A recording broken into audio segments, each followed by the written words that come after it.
আপনার ইউটিউব চ্যানেলের জন্য সবথেকে যদি আপনি নতুন ইউটিউবার হয়ে থাকেন তাহলে কিন্তু এই ভিডিওটি আপনার জন্য অনেক গুরুত্বপূর্ণ। কারণ আপনি যখন ইউটিউবে চলে এসেছেন তাহলে অবশ্যই কিন্তু আপনি একজন সফল ইউটিউবার হতে চান।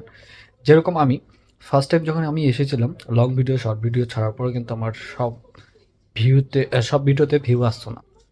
তুলনামূলক ভিউ আসতো, বাট সেরকম লেভেলের আরকি ভিউ আসতো না। তো আমি লাস্ট কয়েকদিনে যে লেভেলের ভিডিও ছেড়েছি এবং যে ট্যাগ, ডেসক্রিপশন এবং আ যে হ্যাশট্যাগুলো ব্যবহার করেছি, সেগুলো আমি কিভাবে ব্যবহার করেছি এবং কিভাবে আমার এতগুলো ভিউ হলো। আমার লাস্ট যদি আমি ২৮ দিন হিসাব করি তাহলে কিন্তু আমার প্রায় ২ থেকে ৩ লাখ প্লাস আমার ভিউ এসেছে আমার ভিডিওগুলোতে।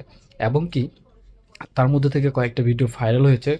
তুলনামূলক ৩০,০০০ এর মতো ভিউ আসছে। এটা তুলনামূলক ভাইরাল।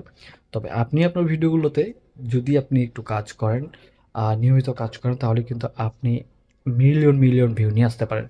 আর ১ম আপনার নতুন চ্যানেলটিকে গ্রো করার জন্য একটাই কাজ, সেটা হচ্ছে আপনি ১ম অবস্থায় শর্ট ভিডিও ছাড়তে হবে। শর্ট ভিডিও ছাড়তে হবে এবং কন্টিনিউ ৩ থেকে ৪ টি ভিডিও ছাড়তে হবে, শর্টস ভিডিও। এর সাথে, সাথে আপনাকে লং ভিডিও নিয়েও কাজ করতে হবে। লং ভিডিওতে আপনি খুব বেশি একটা ভিউ আনতে পারবেন না।